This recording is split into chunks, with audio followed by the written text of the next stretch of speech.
Good morning. My name is Peggy Seidel. I'm the president of the Friends of the Montana Historical Society, and we would all like to thank you for spending some time with us this morning.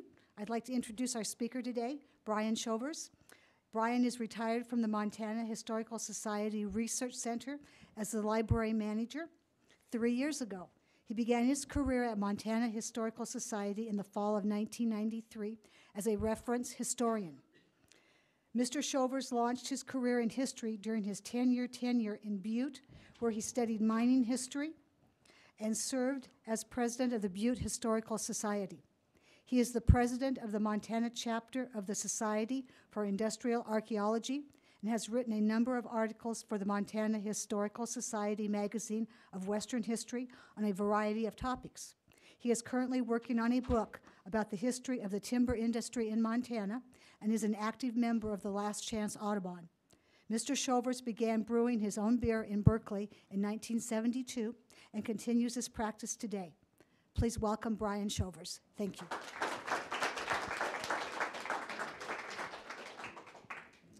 Thanks, Peggy. I thought I'd begin by thanking Humanities Montana, who gave the Historical Society a $8,700 grant for us to go out and collect 20 oral history interviews, and also to pay someone to transcribe all those interviews, and they're all going to be posted online at some point. And I'd also like to thank the Montana Historical Society for choosing me to do this job. I did 14 oral history interviews on the microbrewery industry. It's the best job I ever had. Every brewery I went to, the owner insisted that I take a six-pack to go. And they paid me to do this. So I want to briefly talk about the origins of my love for beer. I was born and raised in Racine, Wisconsin, which is about 25 miles south of Milwaukee. And as you probably know, Milwaukee for years and years was one of the leading brewing cities in the United States, really. And my whole career with drinking beer began at the young age of 16. In Racine, the city, there was a 21-year-old drinking age, but out in the county there were townships that served beer at 18. There were beer bars. And so a friend of mine, who later became the head of the AFL-CIO in Racine, was making fake IDs. And so I think the statute of limitations is probably passed on that in case this goes out to a larger audience. But in any case, we used to hang out at these beer bars out in the county. And as Peggy mentioned, I started brewing beer when I was in Berkeley in 1972. And at that time, home brewing in the United States was illegal. And the only place I could get any malt extract was at the grocery store. It was Pabst Blue Ribbon malt extract, and it was the foulest beer you've ever tasted. But it was cheap. And so I have to give credit. One of my heroes is Jimmy Carter. In 1978, Carter legalized home brewing in the United States. According to the law, you were able to brew 200 gallons a year. Each person or family could do that. I've never actually reached that number.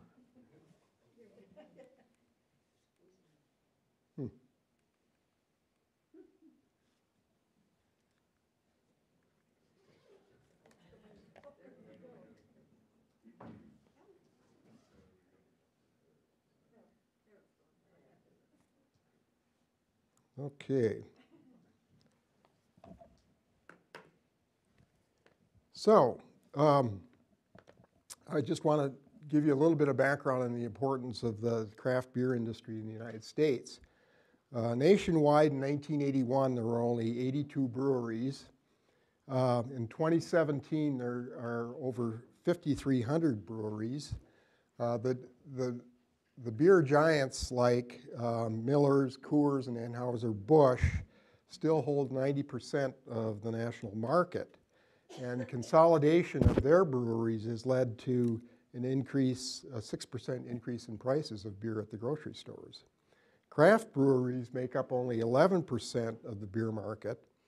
And over time, prior to Prohibition, there were 19 licensed breweries in Montana. And I got this information recently from Steve Lozar, who, if you ever want to know anything about the history of breweries in Montana, you need to talk to Steve. He's got a little brewery museum up in Polson, and he's planning to write a book. He's been doing research here at the Society for years, gathering information about the history of breweries in Montana. Over time, Steve told me there's been 197 breweries in Montana. I mean, very small little towns in the old days, everybody had their own brewery. And over the years, Butte has had as many as 39 different breweries. In Montana today, there are over 75 breweries. 7 more are expected to open this year. 1,400 employees. Craft beer is attractive to tourists, and 2 to 3 jobs are created for each direct job in the brewing industry. Montana is the largest producer of malting barley in the nation. We have over 630,000 acres of malting barley grown in Montana. And the largest malting facility in North America is located in Great Falls. It's owned by Malt Europe, and it's just a huge complex. And I know that the Blackfoot and the Lewis and Clark get a lot of their malting barley from Great Falls. Butte is talking about producing a malting facility just for craft breweries, and that's in the works. Okay.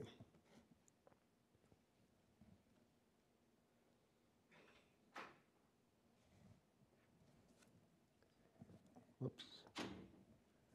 So, the first craft breweries established by a close-knit group of microbreweries, and the 2 earliest breweries in Montana were Kessler in Helena and Bayern in Missoula, and both opened their doors at a cost of less than $150,000, employing used equipment built initially in dairy operations. Todd Daniels, an electrical engineer and graduate of MSU, joined with 2 other recent MSU grads to purchase a small brewing facility in Helena for $100,000 from Intermountain Labs of Wyoming. And it was located adjacent to the Northern Pacific Rail Yard down there in the 6th Ward, and that building is still standing today. The new brewery utilized the Kessler name, familiar to the community for beer making, from the 1860s until Prohibition in 1919, and then again after the repeal into the 1950s. They experienced cash flow problems from the onset. They had to purchase an entire semi-truck of bottles, for example, which cost them,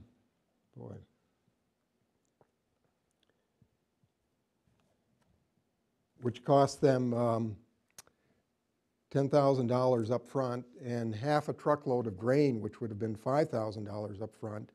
And the payment from the taverns was always, where they delivered the beer to, was always forthcoming. So they actually went out of business by the year 2000.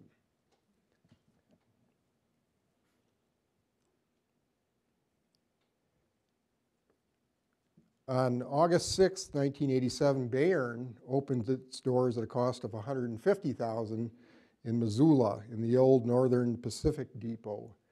Jim Leaders, who's pictured here, was a U of M student, and he joined forces with Daniel Carey and Jürgen Noller and a fellow by the name of Reinhardt.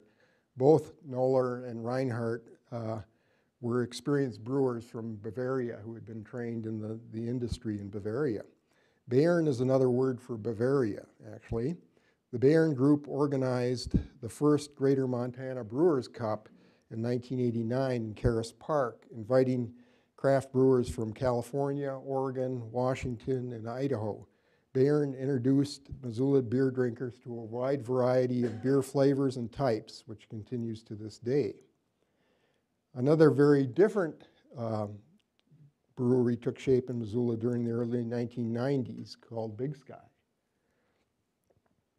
Big Sky Brewing. It was the brainchild of Bjorn Nabozny, Brad Robinson, and Neil Leathers, all recent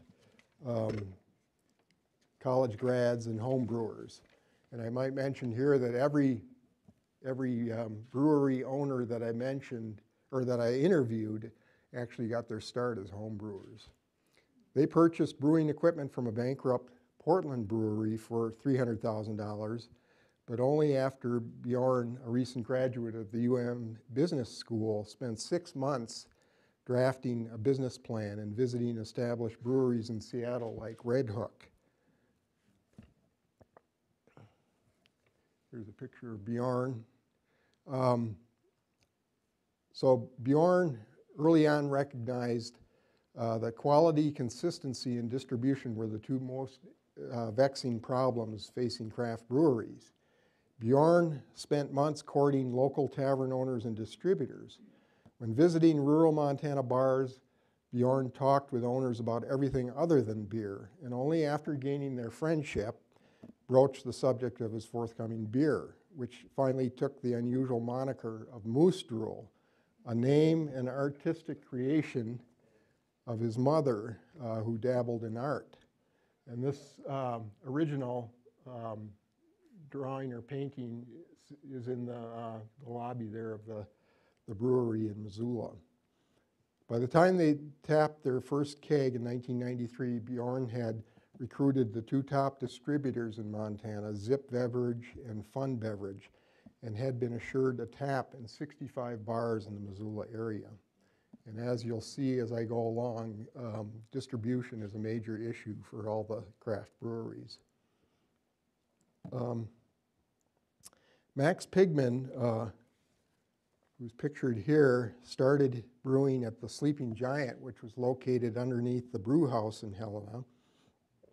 And he just very recently invested $3 million in a much enlarged and automated brewing facility, which is located down along the railroad tracks here in Helena. And he distributes his beer throughout Montana. In 1996, Todd Scott moved to Montana from North Tahoe, where he began his career as a brewmaster, and with advice from Jürgen Noller at the Bayern, began to pursue his dream of opening a craft brewery. In 2001, with $80,000 and 6 months of hard work, he transformed an old warehouse on the north side of Bozeman into the Bozeman Brewing Company, where they launched Bozeman Select Amber. Today, the brewery employs 19 people and distributes their 6,000 barrels of beer to stores in Billings, Missoula, Helena, and Butte. For the first 5 years, Scott was the only employee and did not have a tasting room. Montana brewery aficionado Steve Lozar helped Scott design his beer label using historic designs found at Lozar's Brewery Museum in Polson, which if you ever get a chance, it's worth a trip to Polson. You need to contact Steve ahead of time. It's not generally open to the public, but it's located above his screen printing shop there right on the main drag in Polson.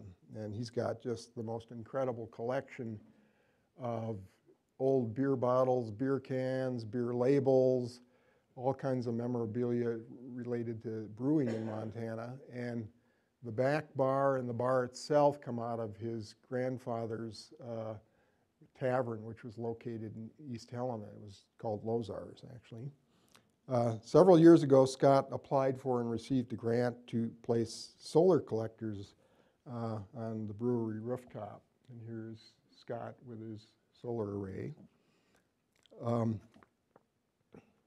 An instrument-critical dispensing beer at brew pubs and taverns is manufactured in Helena by McDantums, which moved to Helena in 1995 from Southern California. The device that blends CO2 and nitro was designed and patented by Dan Fallon. This is Dan Fallon's father, an aerospace engineer And after his death, Dan moved the business to the shop above the Parrot in Helena, Montana. Their first year, they only sold 16 units. Today, they have sold over 100,000 units worldwide. I mean, they are one of the few producers of this device in the world, actually. They built a new manufacturing facility along the frontage road east of Helena 5 years ago and currently employ 19 people.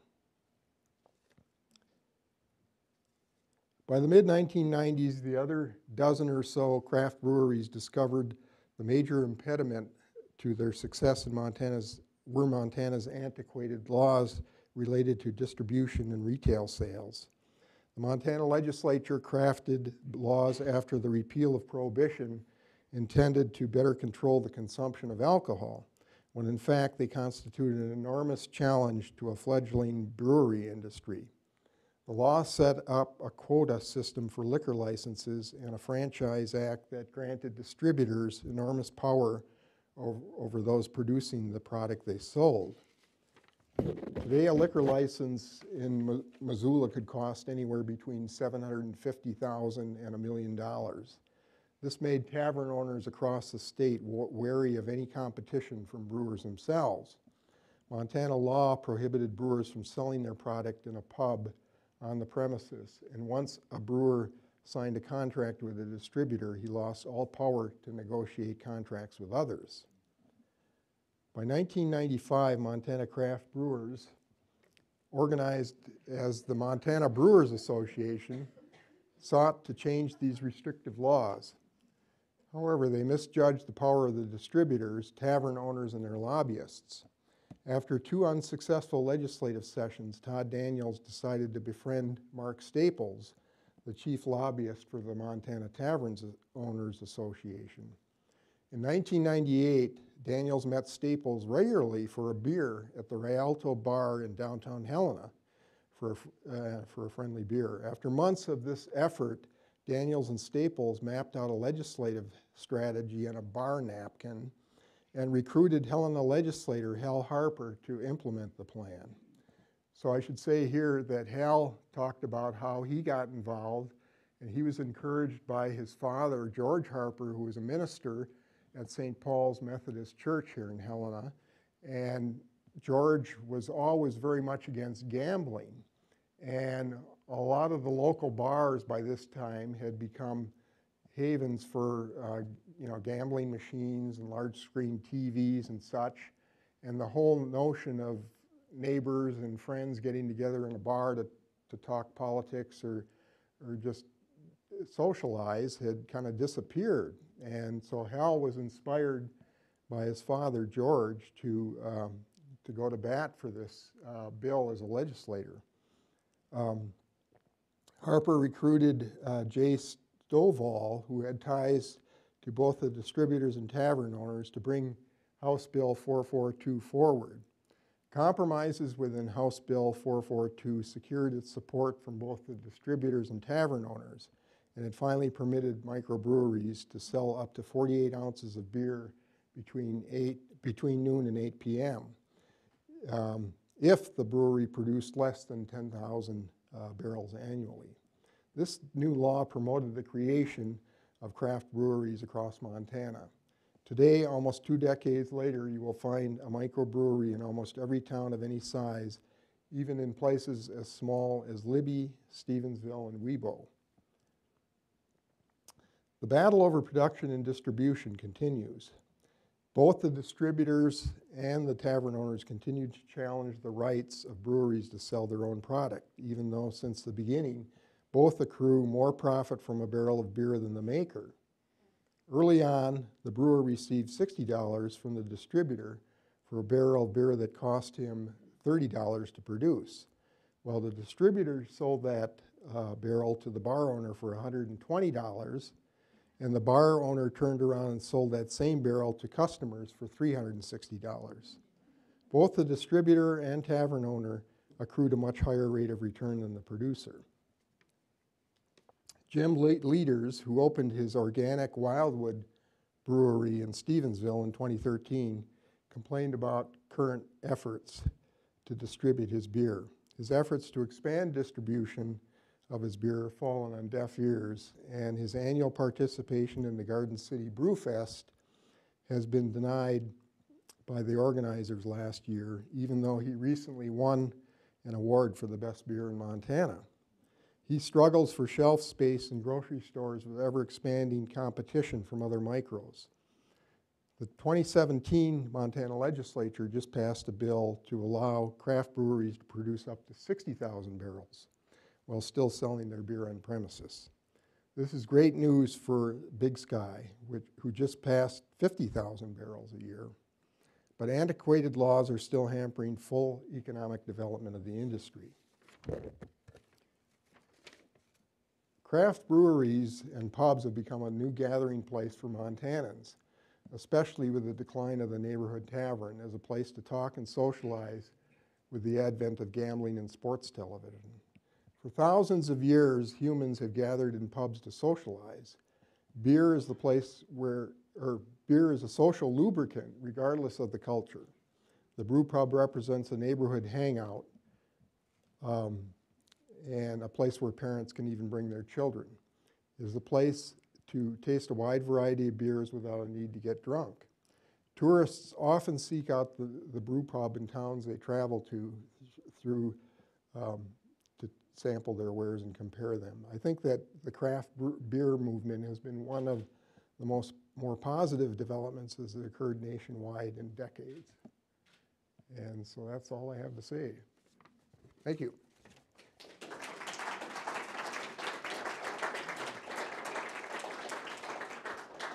So I'd be happy to answer any questions people have. Yes? I noticed a lot of the breweries that you mentioned were located themselves by the train tracks. Is that just coincidence, or was that for distribution purposes? You know, I'm not really sure, but I would guess that it might have some